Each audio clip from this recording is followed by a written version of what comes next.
Welcome to On the Chain. Chip here, once again, driving the plane solo. Today we're going to talk about a bunch of things. What are we going to talk about? We might talk about XRP. It's a good possibility. It's a potential topic in mind, but we're going to take a closer look at Palau. Ripple put out a really good video about it. I wanted to focus in on that. I also want to kind of get an idea. I want to see what you guys are thinking with a 2024 bull run. If it doesn't happen in 23, what happens in 2024? We're going to get a bull run. And there's a pro-Bitcoin candidate that's getting a lot, and I would say a lot of attention. Some of it good, some of it not good. You can only imagine what the media would do to somebody and some of their belief systems. But we're going to unpack all that. Guys, you ready? Let's go On the Chain family. Let's go. Welcome to On the Chain. Be with you guys here again. Why don't you go ahead and drop the city, the state, the country, state, province, whatever, territory, I don't know, where you're coming in from today. I see a lot of friendly faces in the chat. Went a little bit. Today was a crazy day, so almost was going to cancel the show tonight. I'm like, I can't do that. I can't do that to you guys. This is where we hang out. This is what we do on Sunday night. So it might be a little bit of a shorter show tonight, but that's okay. There's a couple topics. Didn't get to do the usual show prep that I usually do, running around all weekend, family stuff. You know how it is. Everybody gets busy every now and again, but I wanted to, you guys are like, where are you guys? That's what I was saying. The show almost didn't happen, but as Queen and Freddie Mercury once sang, the show must go on. And I'm happy to say that Jeff will be back on Wednesday night. That's awesome. So he will be back in the seat on Wednesday night, back to normal, back to everything, which is great. And you guys, where are you coming in from here? Look at this right there, Nicaragua. That's the case. All right, beautiful. Caribbean Sea, that's all great too. Very good to see that. Jackie's in here and all good. Good to see everybody. Kenya, there we go. Beautiful. But this is true. I mean, it seems like we've got Africa is in the house, right? Hans Loaded, South Africa. Matatsu Inu over there in Kenya. This is great. As Mark Smith said, are you really in Managua, Nicaragua? He's down there. Well, that's Central America. So interesting. Let's see, who else are we in here? We got Willie's in anti-crypto location NYC. Well, NYC is anti a lot of things. So anyway, great for you guys to be in here. Canada's in the house. Las Vegas. Sudbury, Ontario, beautiful. Miami, right down the road there. Cyprus, everybody's in here. Waffle House in Newark, New Jersey, beautiful. That's where it really is. Gotcha. Thought that was about right, Mark. I thought you were putting me on. Got South Africa in the house. We do have Daytona, the beach of Daytona, a beach. And of course, Texas. Gotta love it all. Rainy Cali. Yeah, Hillary raining down on you. Yeah, somebody said that I think Hurricane Hillary hit and 30,000 emails were erased just like that. There you go. A little bit of jokes, I joke, I kid. Sir Johnson here, beautiful, from Croatia. But let's jump into some news here. I wanted to play this video that I thought was a really well done job. I mean, it was really well produced, slick.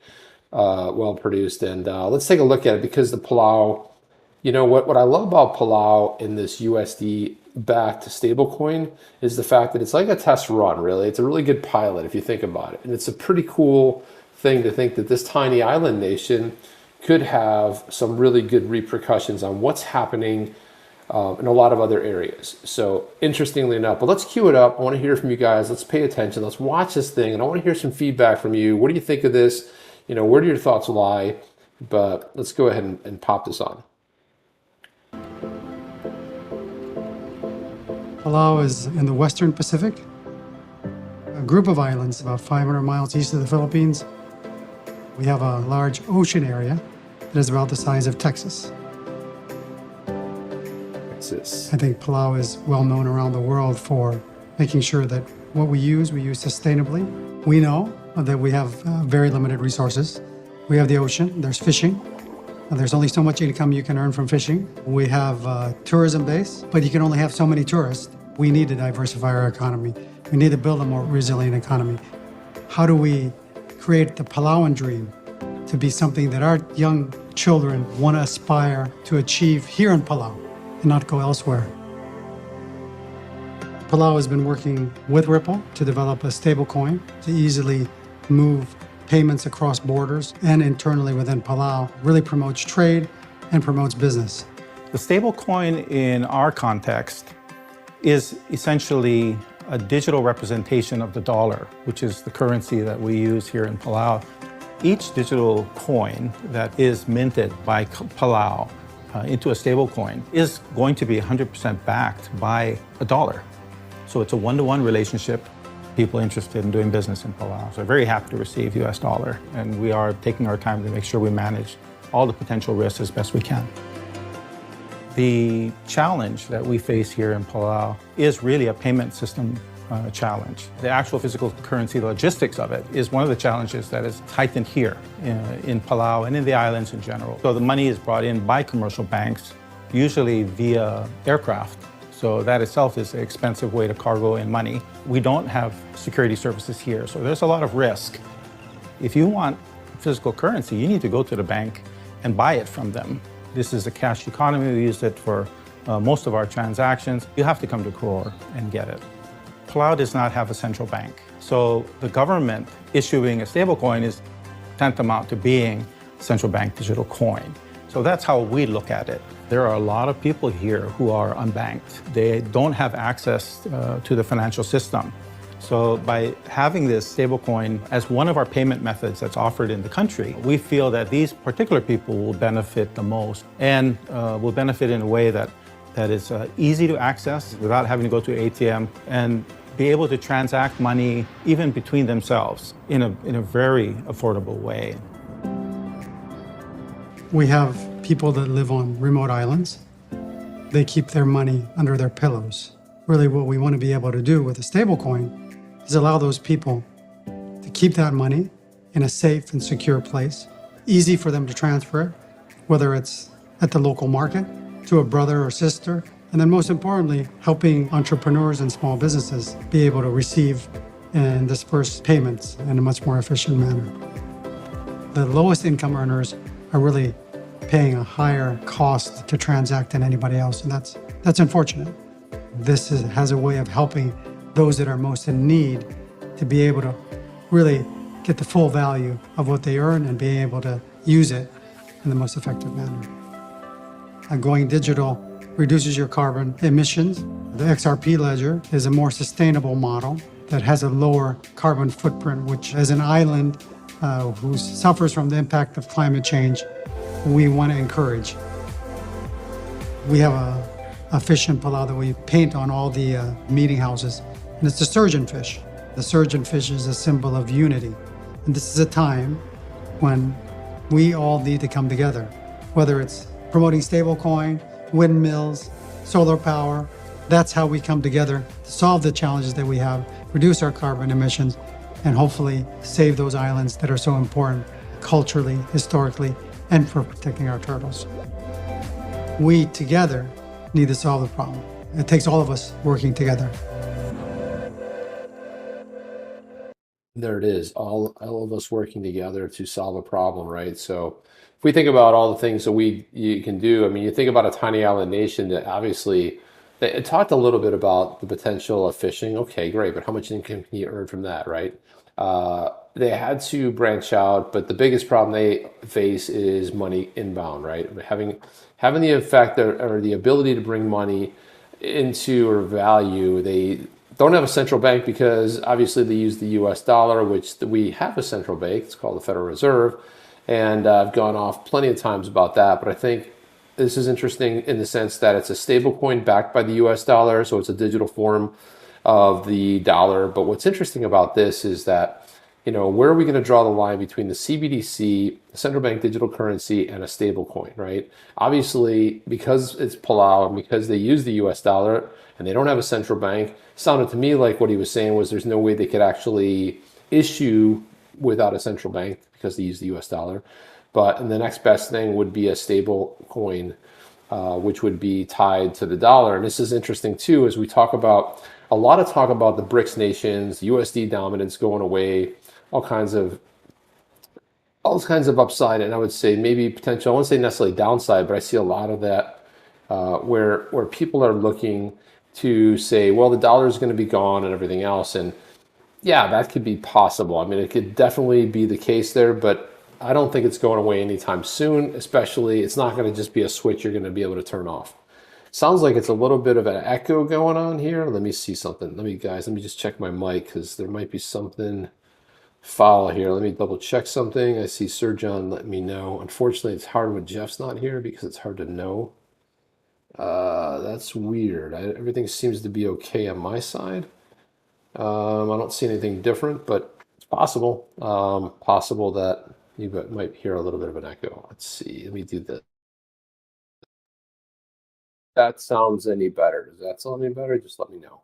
Let me know if that sounds a little better. Maybe it's not as echoey. There was a setting that was off, so you can let me know if that is the case or not.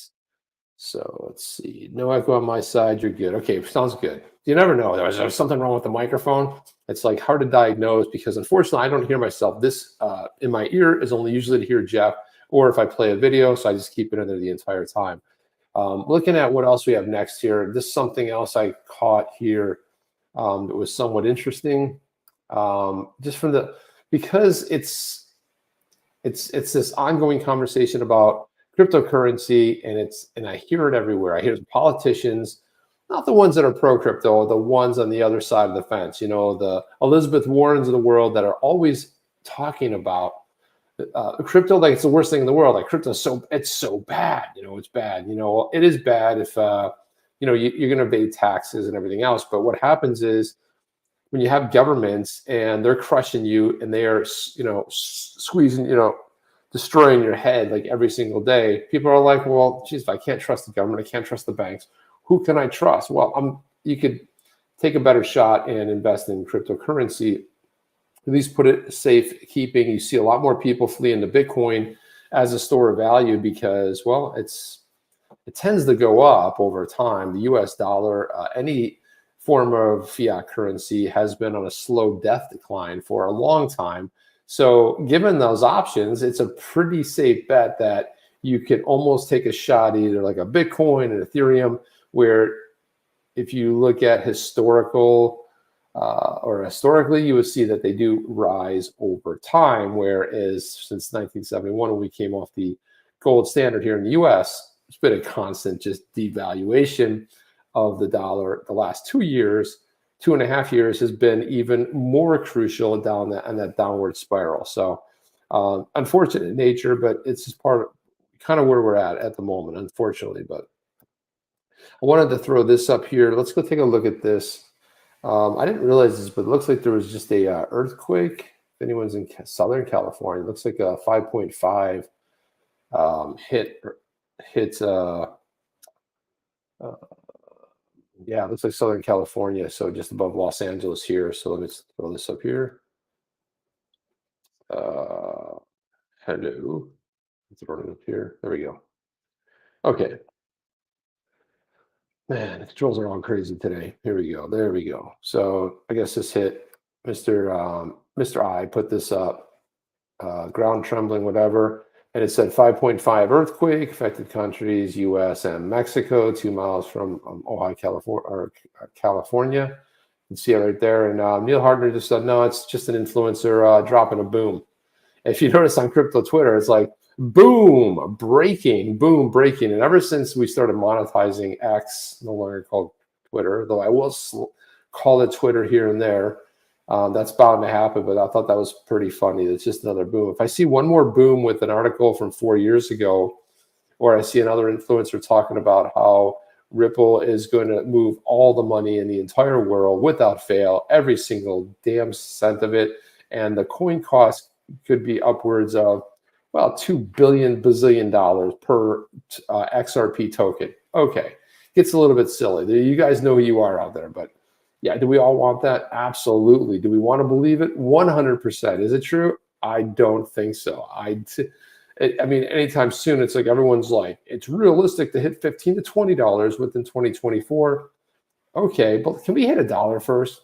Just let's hit the all-time high. You give me the all-time high of $4, then I'm excited about that, and we are ready to go. Right? I mean, we're all super excited. We hit $4 and be like, all right, game on, let's go. Everybody else pile it in, and we'll have a nice little race. But until that happens, until we actually get there, I'm still waiting. But John Reed Stark, who he put this out, and man, this is one long. And what do you call this? An X post? We used to call it a tweet. We used to call it, but since they eliminated, if you are a check mark, you get to post as long as you want. And this thing right here is massively long. It's like an entire article. Look at this thing. Holy cow, we're not going through all that. I was like, what in the God's name is this? This is insane to read this entire sort of bad boy. But John Reed Stark, if you guys don't know who he is, he runs his own consulting business, but he's a former chief of the SEC Office of Internet Enforcement. So he served at the SEC. We know how fond we are of the SEC. I see him commenting quite a lot on what people have to say in and around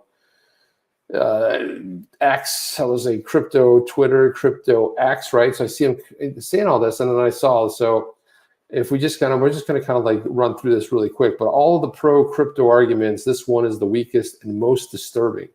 Confront any crypto enthusiast, that could be you or I, with statistics regarding the mammoth rise in crimes facilitated by cryptocurrencies, and the response will always be, well, what about fiat? Crimes committed with fiat are far worse than crimes committed with crypto. And so he goes on to say this generic form of whataboutism is a desperate, flawed, and anemic pivot. Whataboutism not only telegraphs a faulty and weak line of reasoning, but as I always teach my students, whataboutism is always a surefire way to lose an argument, whether you're a lawyer advocating before a judge in a courtroom or you're a 7-year-old whining in front of a teacher in a kindergarten class. I get it. Fiat fraud and financial chicanery.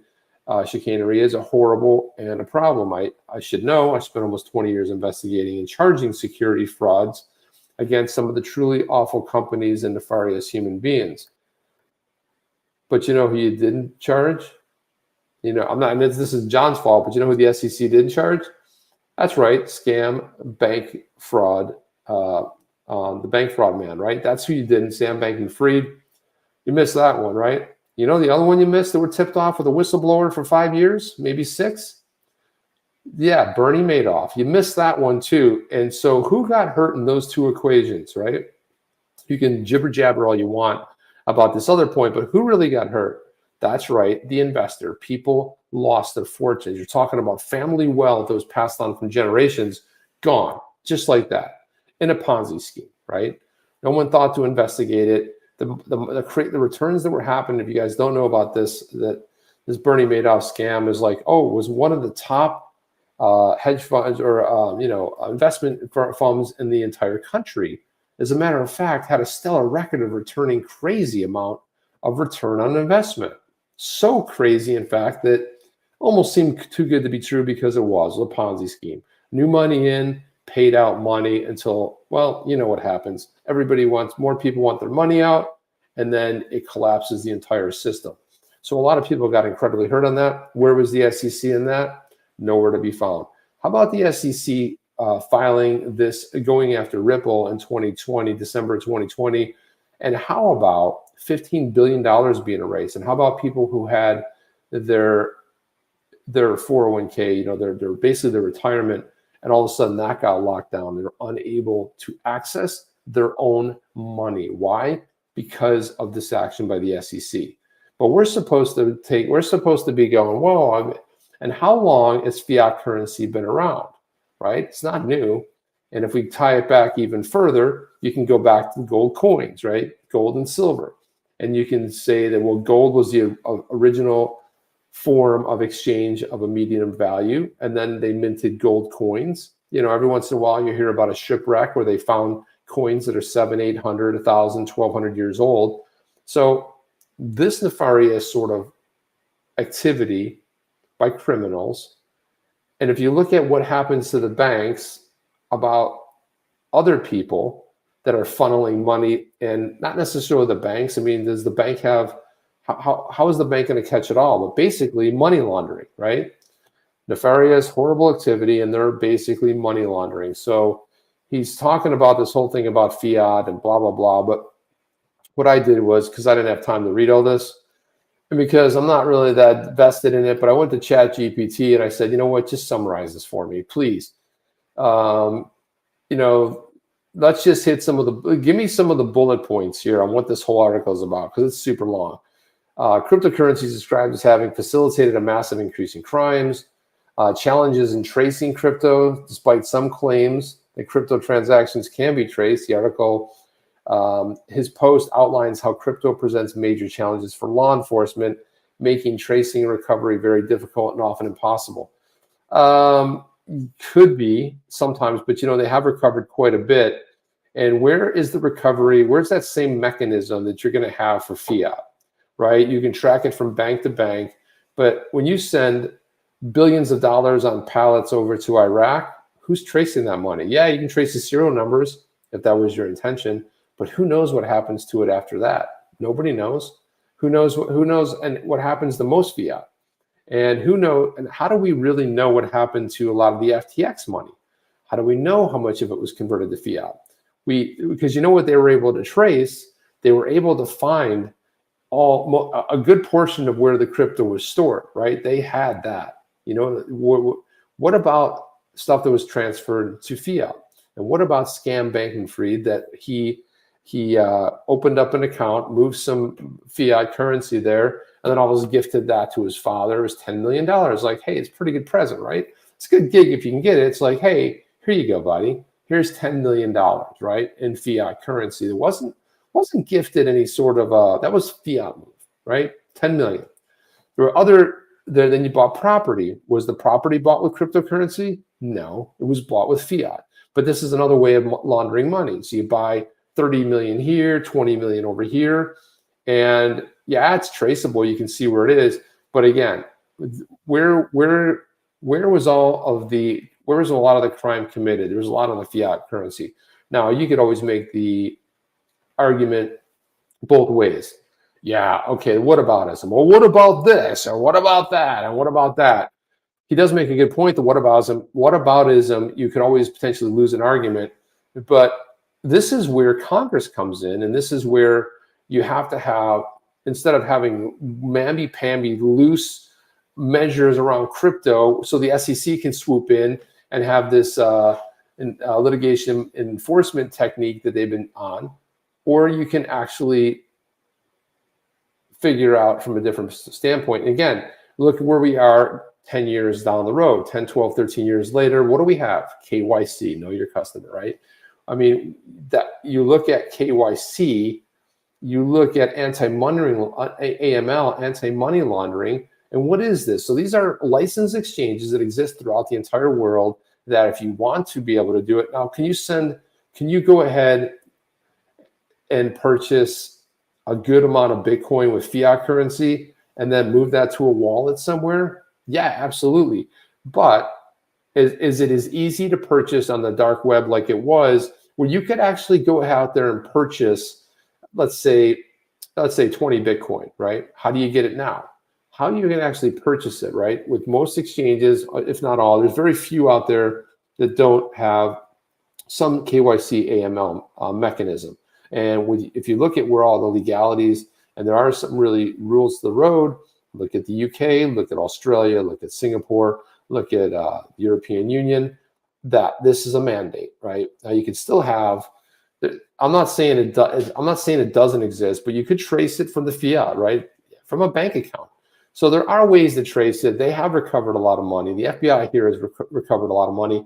And so this whole argument of the whataboutism, you could say that, but how long is it going to take for crypto to even nick what we've seen in the last 100 years, let alone the last 1,000 or 2,000 years, right?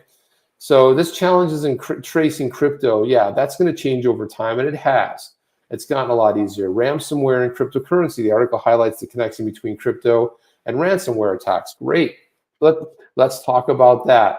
In most cases, what I've read is that most of those are traced, right? You send it to a wallet to figure out where the wallet was, figure out where money was moved from exchange. There's a way to be able to track that. Now, in every case, no. If it's not going to be a full proof, but it has come to work for a lot. The increase in traditional crimes, cryptocurrencies are blamed. Make this a little bit bigger so you guys can read along. For exponentially increasing traditional crimes such as drug dealing, human trafficking, the sanction evasions by North Korea, Russia, and Iran. Right. But you know what's going to change that also? The U.S. has traditionally had a squeeze on what happens because they can just sanction you. It's like you're sanctioned. But you know what? You got the BRICS nations. You think BRICS cares about this? So BRICS is going to mostly be fiat. It's mostly going to be whatever country's currency they're going to deal with. They may come together. I know they're getting together a meeting. We'll see what ends up coming out of that meeting, but it's not as easy as what they're sort of purporting here. Crypto in North Korea's nuclear program alleges that North Korea has stolen billions in crypto and funneled these profits in the nuclear weapons program, making it partially egregious criminal application of crypto. Yeah, okay. Maybe. How do we know that? How do we know that they funneled billions of dollars? Do we know that?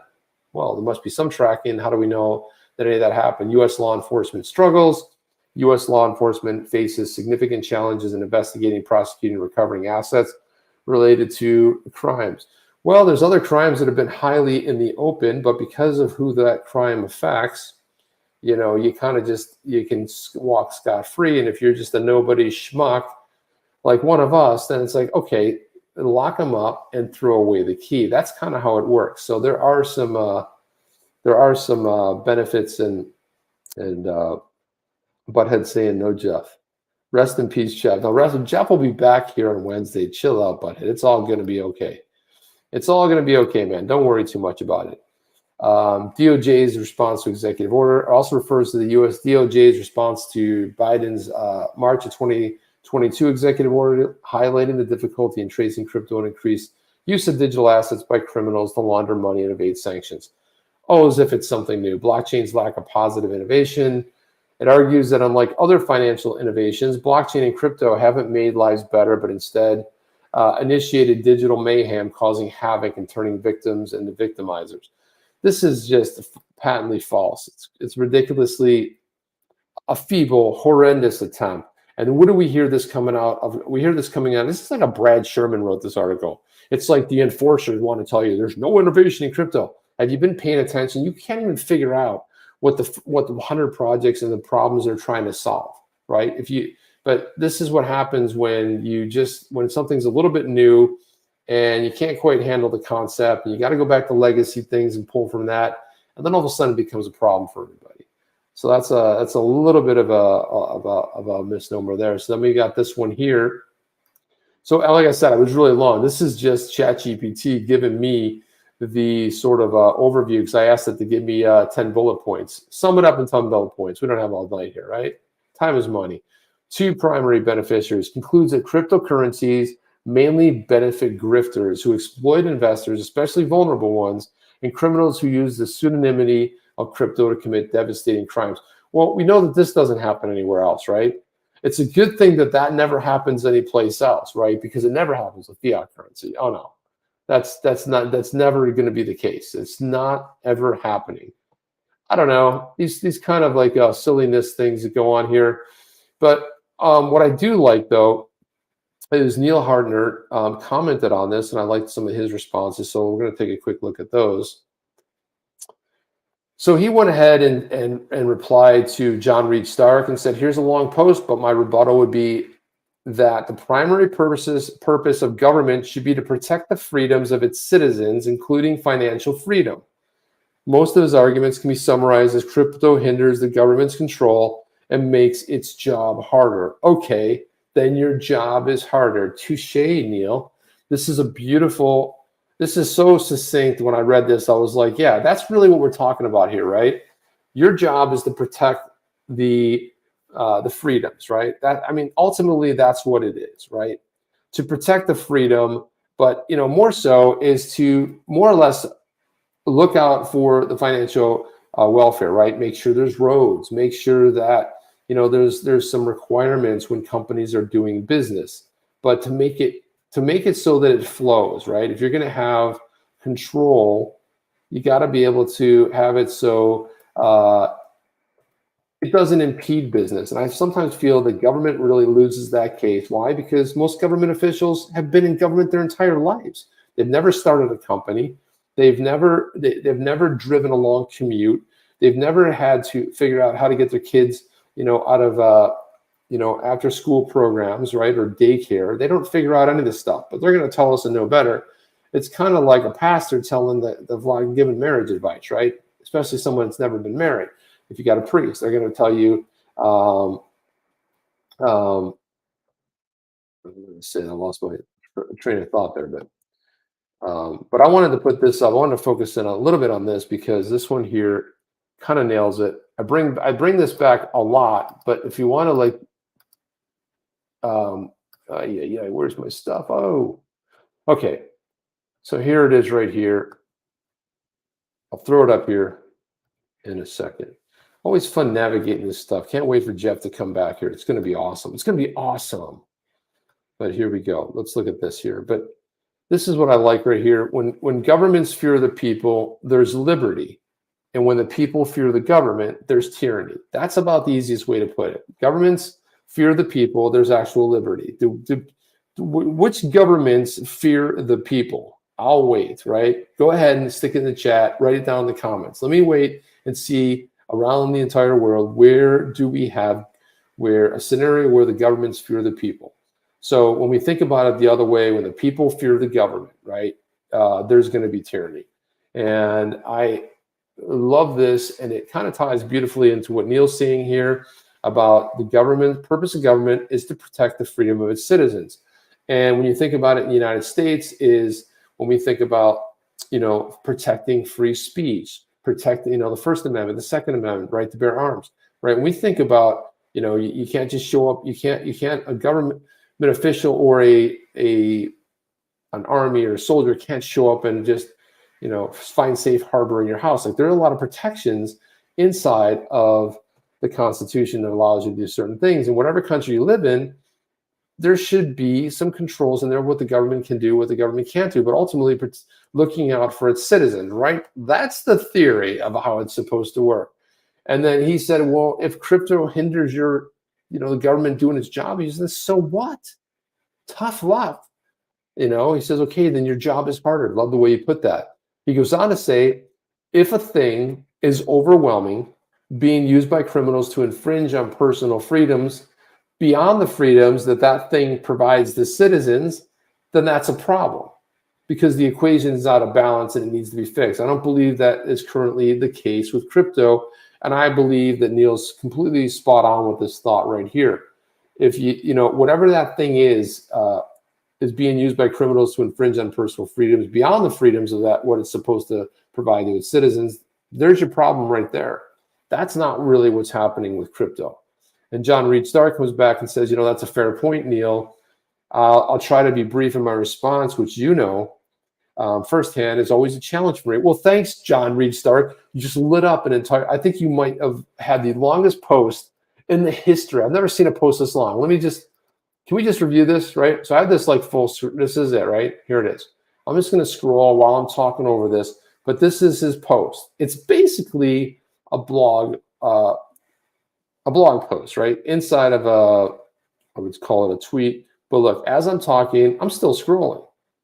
You see why I had to go in it. Look at this. How long did this take to write? We're still going, guys. So here we go. I mean, part of I like it, but it doesn't have pictures for me. I like to focus in on pictures, and there's not any pictures going on there, so that's not a good thing. So he says, I'll try to be brief in my response. You believe all these crimes that I described are the cost of freedom. And I get that because I'm a libertarian at heart. Okay, that's the part that's hard to believe. Okay, libertarian at heart. You can be a libertarian at heart, but your brain might be doing something completely different. And then your libertarian at heart, boom, out the window because it's complete BS. It's like, well, I'm a nice person at heart. I really am. I'm really a nice person, but my actions would show otherwise. So I'm going out there, punching people and hitting people all the time. But in my heart, God bless you. My heart, I feel really good about a lot of things, right? I don't know. Sounds like a lot of whataboutism here, but I just disagree. And I don't believe it's a good trade-off for individuals for the global financial marketplace. Well, there you go. Legacy, anything new always gets a fight, right? We saw this happen. This is a classic thing. When I think about everything that's received a fight, well, let's take a look at it. I remember this. I remember early days of the internet. I think it was 1995. I remember, what was I doing? I was trying to build websites, and I was doing this, and I met a buddy of mine that I had, a former colleague of mine that I'd worked with. And at the time we were doing 3D animation and commercials and stuff. And I remember saying he kind of bumped into him, on a busy sort of like, was the Las Olas down in Fort Lauderdale, which is like a lot of restaurants, outdoor people. And I was like, hey man, I haven't seen you. What are you doing? What are you up to? He's like, well, I'm still doing, building animations, and I'm still doing this. And I'm like, great. He goes, what are you doing? I'm like, yeah, I'm working on building internet sites. I'm with an organization, we're doing, we're doing a TV show about not crypto, but about the .com thing that's going on, everything else. He's like, what? This whole thing was, isn't this, he was looking at me strange the whole time, like rolling his eyes, doing weird stuff. I'm like, well, what's your reaction? Like, why are you saying? He goes, come on, man, that's just a fad. I'm like, what do you mean? He goes, this is not going to be around like in 2 or 3 years. I'm like, dude, this isn't going anywhere. This is going to be around, period. It's not, where's it going to go? I was telling him, you're going to do everything on the internet, man. You're going to buy stuff on the internet. You're going to do your banking on the internet. You're going to pay bills on the internet. Everything you do, you're going to watch TV on the internet. He's like, watch TV? I can barely load a web page. I'm like, yeah, today, but you watch where it's going to go. I was like saying everything you could possibly say about what the internet is going to be. I was like, it's going to do everything. And he's like, nah, man, it's a fad.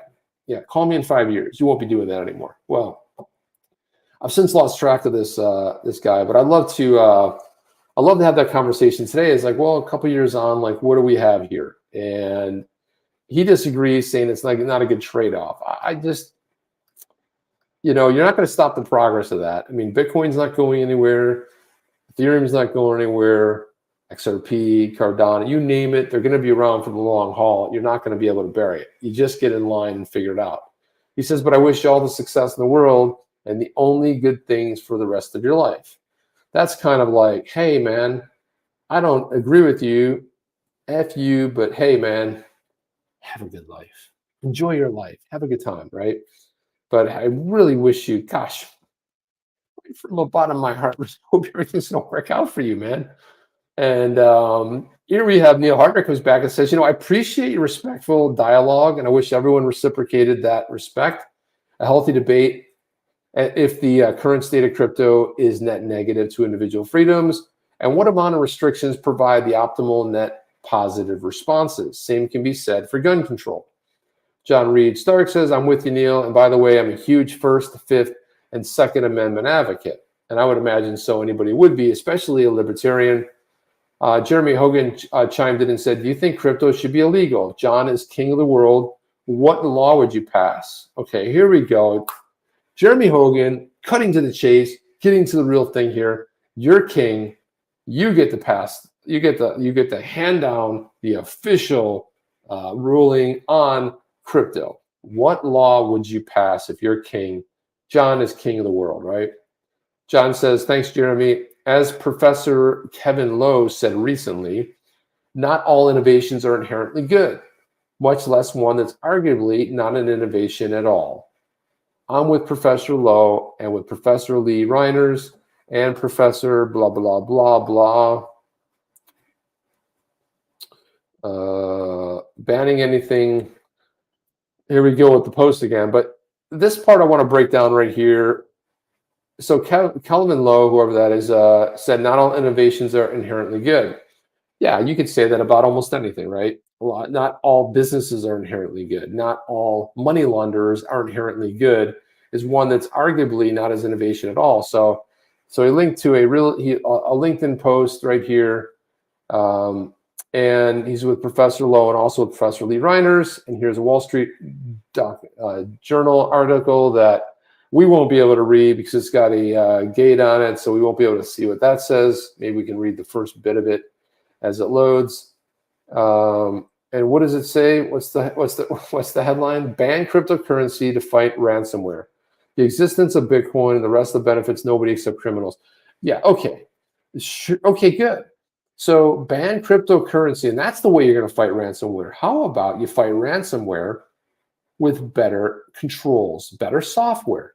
How about if you take better action? How about if you put better tools in place? Because there's some places that have never gotten hit with ransomware. I'm not saying everybody's immune from it, but there are systems you can put in place to mitigate the risk. And here we have, here's the thing. Well, here's what you do. You just ban crypto. So what did John Reed Stark say? That he agrees with this. What you do is you ban crypto so you can fight ransomware, because that's how you do it, right? This reminds me of times where I know they were having some difficulty here in Florida years ago. They brought in Melaleuca trees or the Melaleuca trees, and they had issues with it. Then they brought something else in. They have a problem with one animal, and they go, this animal is becoming infesting everything. And then they say, look, let's get another animal that will eat that animal, and then we'll bring this up. And what they all automatically do is they upset the balance. And what ends up happening is that next thing they bring in becomes the bigger problem than the original problem. Does that sound familiar? It sounds like government to me. That's what it sounds like. So you ban cryptocurrency so you can fight ransomware. Okay, healthy argument there. And also agrees with Professor Hillary Allen. Let's see what Hillary Allen has to say, Foreign Affairs. Let's jump over here. The case for banning crypto for finance, the blockchain's risks outweigh its rewards. And here's a dopey article written by, so here we go. I'm going to talk about the cryptocurrency exchange FTX collapse. 9 days after a copy of the balance sheet and its affiliates hedge funds, Alameda Research was leaked. Once revealed, blah, blah, blah. So there you go. Oh, you can read it if you want. All behind paywalls. Agree with this, though. Just ban crypto. Now, what's missing from all of this, in my opinion, is something very simple, is that at no point is any of the time when everybody says ban crypto, it's bad. You know, you got Elizabeth Warren in the Senate. You also have Brad Sherman in the House of Representatives that are like, crypto, bad, nobody likes crypto. And the problem with that is they never back it up. They go, there's nothing good comes out of crypto. Well, if you just take anything, right? If you take a look at smart contracts on Ethereum, right? You look at the businesses being built around smart contracts, and look at the innovation, like there's no innovation. Saying there's no innovation doesn't mean there's no innovation. But if you're not willing to look under the hood, if you're not willing to take a deeper look, if you're not willing to inspect, that's on you. But to say a blanket statement like we should ban crypto because we got a problem with ransomware. Oh, right. Okay. So if we want to look at that in other places, you could say, well, ban this because of X. And it's a very small problem. But the case for banning crypto, it's just ridiculous. So this is somebody who's not on board with crypto at all. Per Professor Reiners, banning anything runs, hang on, let me make this a little bit bigger here. Banning anything runs counter to the American ethos, but as our experience with social media should teach us, the innovative isn't always an unallied good. A sober assessment of cryptocurrency must conclude that the damage wrought by crypto-fueled ransomware vastly outweighs the benefits from cryptocurrency. This is just patently false. Not having an understanding, like if you think about it, I mean, we took a look at the Palau stablecoin, right? The advancements that come out of that, what makes that interoperable is the fact that you could take, let's suppose somebody, just given one use case here, but let's suppose somebody, a fellow Palauian, leaves the actual island, ends up working over in, let's say, Europe, right? Working in Europe, gets let's just say the Netherlands.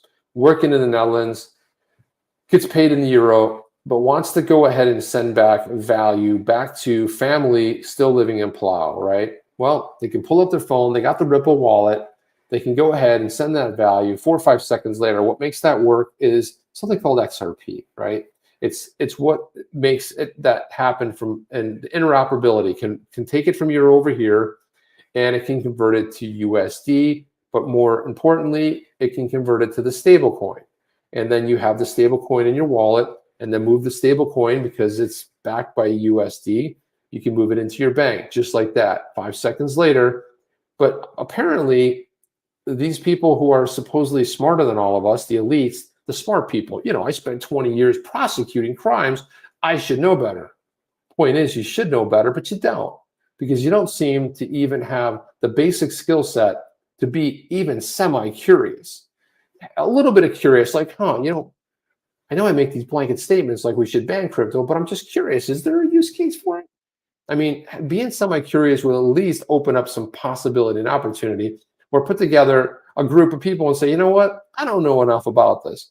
Why don't I get some professionals from a couple different organizations? Or, you know, I don't care if you go to the Stellar Foundation, if you go to Ripple, right, Cardano, whatever you want to do, but pull some minds that would know and say, hey, you know, what are the use cases? What kind of problems are being solved by the innovation of crypto, right? Cross-border payments is just one thing, but smart contracts is another big thing.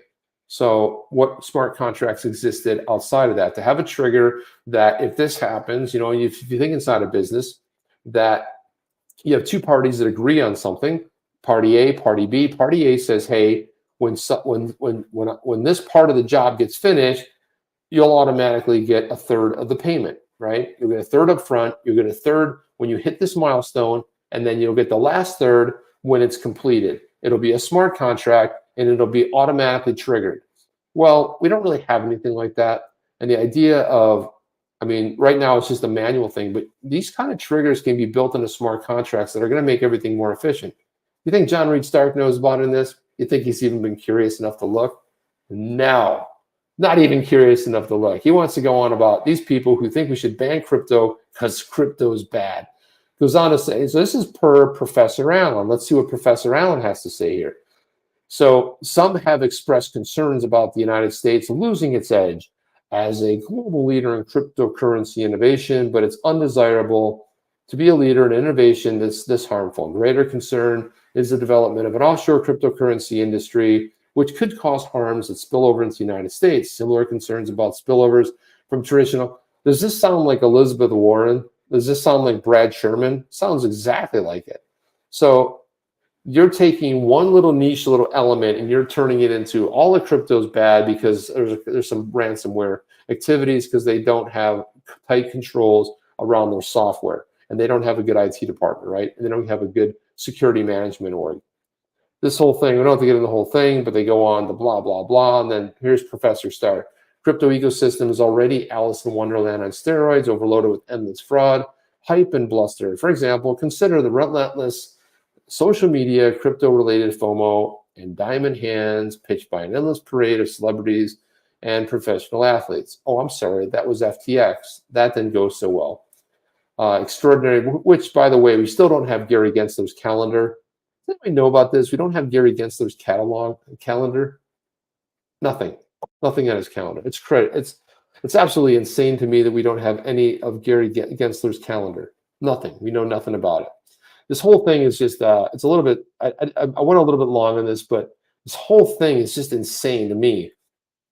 This whole episode of Coinbase, Binance, the rest of them must be called out in plain view for their bogus admonition and preposterous scare tactics. This right here, you're going down the wrong road if you think in short, ban crypto, ban it all. Well, here's the thing. If I think about it, Mr. John Reed Stark, here's what I think. You're on the wrong side of history. You've already lost. Crypto's going nowhere, and you're going to look foolish 10, 15 years. You'll be like, remember the guy, John Reed Stark? You know, he worked 20 years at the SEC. He knows better than you do. He was wrong. He's wrong now. He's wrong 5 years from now. He's wrong 10 years from now. This is the guy claiming, this is the guy at I think it was the 1800s, that famously stated that, and this was the Patent Office of the United States back in the late 1800s, said, I don't even know why we have a patent office anymore, why anyone needs to patent anything, because anything that's already been created or thought of, it's already been created. It's already in the world. We don't need anything else, right? Looks pretty foolish. That's who John Reed Stark is, right? He's somebody when the internet was getting going, he's my buddy going, this is going to be nothing. It's going to be a joke. This is John Reed Stark. Smartest guy, smarter than you, spent 20 years enforcing stuff at the SEC. And this isn't really, I'm not putting him down per se. John Reek Stark is just one of a lot of people. Name is interchangeable, right? Because I would say this, that John Reek Stark does put a lot of stuff out there that I do like, and he has commented on stuff that I do agree with. So, but this is just my one taking some license here to disagree with this, but it's just it's a phony premise here, and keep harping on it like it's going to be true and it's going to change something. It's just it's a little bit silly.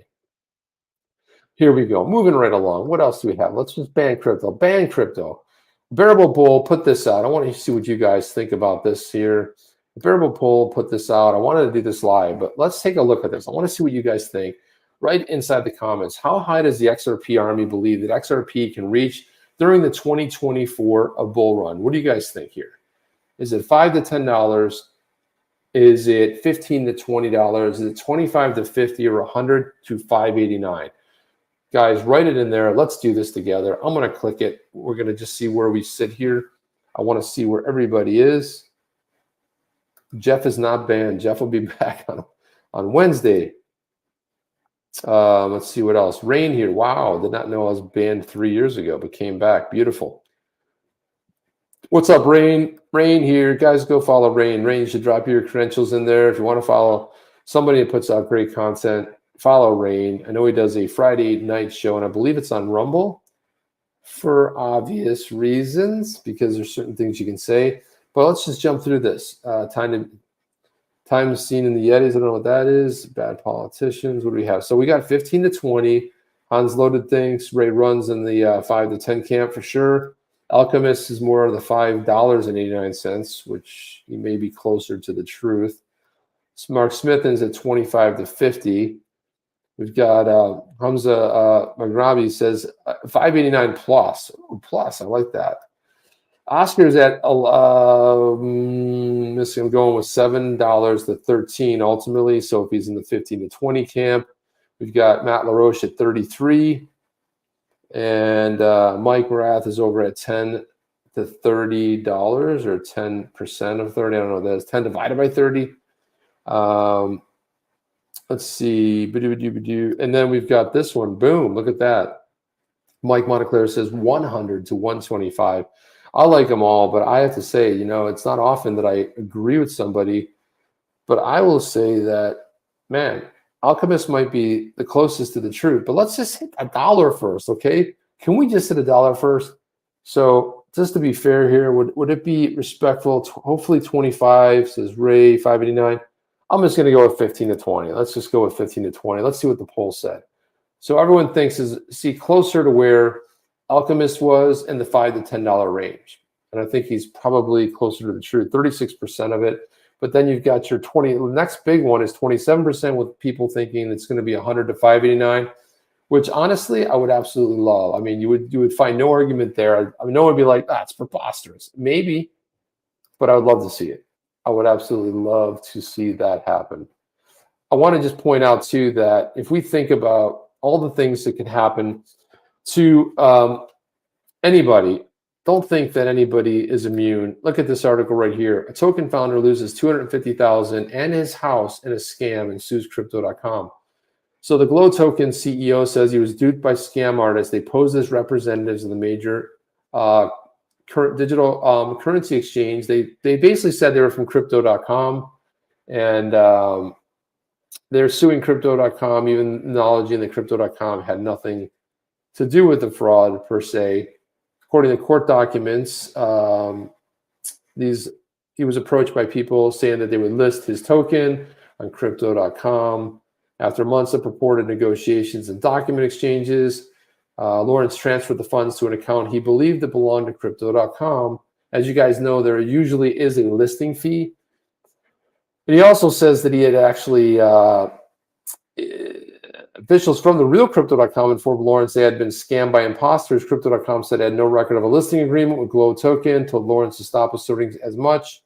Lawrence, meanwhile, insisted he was careful to ensure the deal was legitimate. I don't know how he did that, but he did. Conducted my due diligence and directly verified every step with Crypto.com. Well, the people alleging to be that. The point here is that, like, it doesn't matter who you are. You could be Stephen Thomas, the former chief technical officer of Ripple, who lost his keys to his hundreds of millions of dollars in Bitcoin. So it doesn't matter. I mean, we're all in the same boat when it comes to this stuff. You're not going to be not necessarily immune from it. This is something that is interesting here, and I wanted to put the take up on here. But Logan Paul, former YouTuber, now he's apparently fighting. But if you look at this, in January, Logan Paul announced that a 1.5 million plan to compensate investors after his crypto NFT project, the Crypto Zoo, reportedly rug pulled. So reportedly, yeah. So basically came out and said he was going to make everybody whole with 1.5 million. 8 months later, no money has been returned. And here we go. So Alex Cobb jumped in here and said, this is why you don't buy an NFT in the first place. Now, what? I was like, wait a minute, what? So Logan Paul, a really well-known YouTuber, multimillionaire. Now he's fighting, I believe. Is that or is it his brother? I don't know. One of them is Paul Brothers is fighting, but yeah, okay, something happened, right? We see this happen where influencers get in there.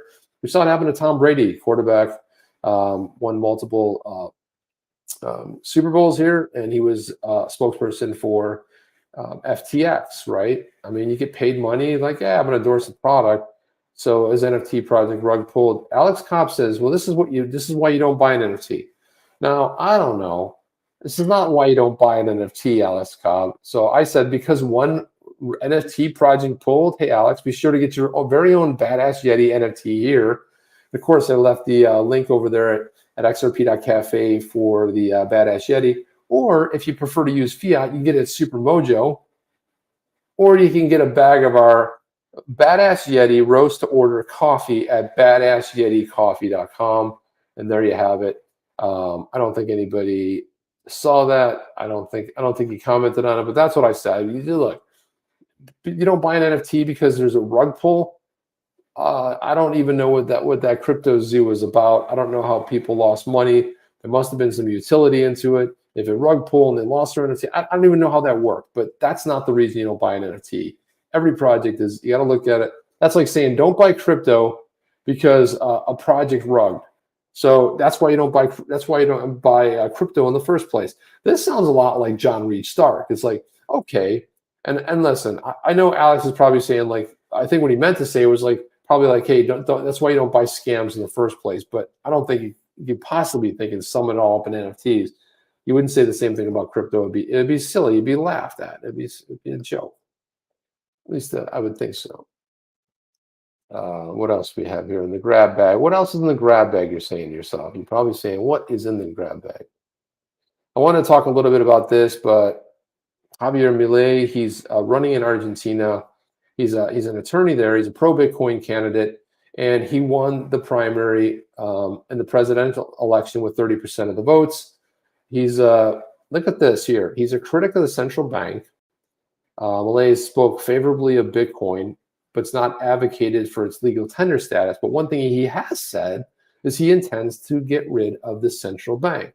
Well, what do you think that did? And I don't know what's with dudes that are a little bit like, you know, with a strong positive message, but that's some pretty weird hair. Everyone's like commenting on his hair because he's got the big old burns. Like if you took a picture of a dude from 1970s, you'd think it was this guy right here, right? You'd be like, oh, that's got to be Javier, right? Javier is like, there he is. And he's got the big old sideburns, big old. It's like a 70s hairdo. But so what? Who cares? Who cares what the guy's hair is? Like everybody has to comment on what his actions are. Look at this right here. A pro-Bitcoin candidate, Javier Millei, unexpectedly leads in the presidential voting. Oh my God. The mainstream reporting on this guy, he's been demonized. He's like, oh, he's another Trump guy, but watch out for him. You know, same thing is gonna happen to, but he's another Bolsonaro. You know, he's gonna come. Okay, people are tired. People in Argentina have had it. They've had it up to here, right?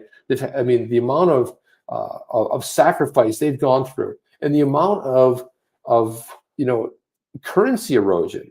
I mean, you're talking about 120%, 170% inflation. That's insane. That means everything double, everything triple. I mean, this is what they're dealing with. Guy comes in and says, screw this. We're getting rid of the central bank. Gone. We are going to have we're going to operate in a different way. And look at what happened to Bukele down there in El Salvador, right? We had the same thing with him. Comes out and tells the World Economic Forum to go, F yourselves, get out of here, get out of my way, you're gone. And the BIS, everybody was coming after him. He's like, great, I don't need you, I'll do it myself. Well, a couple years on, still doing it himself, Bitcoin legal tender. So it's amazing how the vilification happens of these candidates. I'm just, I'm shocked and dismayed by the whole thing. It's incredible. But anyway, that's all the time we have here tonight. I really thank you guys for coming, hanging out, enjoying. I see still people are posting in there. Good to see everybody in here, but that's all we have. What does this say? What is Sean saying here? Sean, what are you saying here, buddy? Chip, what's up? Love the outros. All right, I'm going to play both outros for you, Sean. Sean loves the outros, and I appreciate the comments, so I always like to see that too. Let's see what else we have here. What do we see? Rain is saying a French roast. Yeah, the French roast. We're close. Yeah, guys. I mean, Mike will tell you about the coffee. Mike has been a big-time supporter, not only of On the Chain, but also too of the coffee. It is great, man, because it's roast to order. Just want to say a thing. And roast to order, what does that mean? Your order comes in, the beans are roasted, they're packaged, and they're sent out. I always recommend whole bean. If you don't want to have whole bean, we also have K-Cups available and our Brewed Awakening, which is our sort of morning blend. But suppose whether you like it or not, there's a lot of different ways you can go with it. But the whole bean, this is a very different flavor than what you're accustomed to. Most of the whole bean stuff you buy in a store has been sitting for 6 to 8 months. And if you look at the beans, the crisp of the bean, the oils that are still in there that give that flavorful, all that good flavor in the coffee, yeah, that's what a whole bean is. You guys can find it right in the comments below. A lot of ways you can go ahead and buy a super, you can buy a Badass Yeti and Supermojo, Badass Yeti's coffee. You can buy one over on XRP.cafe. We're getting ready to release the White Tribe. We're also working on some utility. There is some utility built in right now. If you own a Badass Yeti NFT, also join our Discord server. Just go to @Badass Yetis. You can join our Discord server. And there's some conversations in there as well. But that's all I have tonight on Sunday. Good news. Jeff will be back, Butthead. He will be back on Wednesday night. It's going to be awesome to have him back here. I know it's always a more enjoyable show, at least for me, and hope for you guys as well. We get to have a little more banter. And you're not just listening to me carry on for an hour. So it's good. It'd be great to have him back. I think we did 6 shows together solo without him. So great to have him back. See you guys on Wednesday. That's all I have. I'm playing both outros for Sean because he requested it. What the hell? It's easy enough to do, right? So we're going to go old school first, and then we're going to go with the latest one. How about if we do that? Wait a minute. Do I have both of the outros? I do have them. Yep. Here we go. Before I do that, I'm going to play the Badass Yeti video, so you guys can learn. If you guys don't know about the Badass Yeti NFTs, you'll see that, then you'll see the 2 outros. Discover the awe-inspiring universe of the Badass Yetis, comprising 7 diverse clans, each possessing unparalleled abilities and strengths. The mighty Titans are a formidable and courageous clan known for their immense strength and valor. These colossal warriors are celebrated for their fearlessness and determination. The Pathfinders, cute, cuddly, but deadly. Expert hunters and trackers, they navigate mountains with ease. They'll find you if you hide. Trust me, it's best if they don't see you. The Templars are spiritual and wise, deeply understanding the spiritual forces that shape their world. They believe themselves to be the defenders of just and righteousness. The superior craftsmanship of the Frostbeards enables them to produce intricate tools and weapons using the limited resources available in their surroundings. The Shiverspine clan is the most terrifying of the 7 clans, known for their exceptional agility and stealth and ability to move silently and quickly through the snow and ice. With their telekinetic and intellectual prowess, mentalists excel as powerful foes and sought-after allies due to their ability to mentally manipulate the world around them. The Spirit Walkers attune themselves to the earth, animals, and the unseen spirit world. Their exceptional communication skills enable them to connect with the spirits of the land and draw upon their force.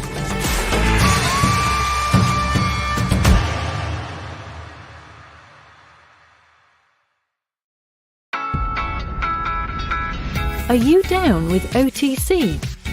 Please like, subscribe, and click the bell to be notified when the next video drops.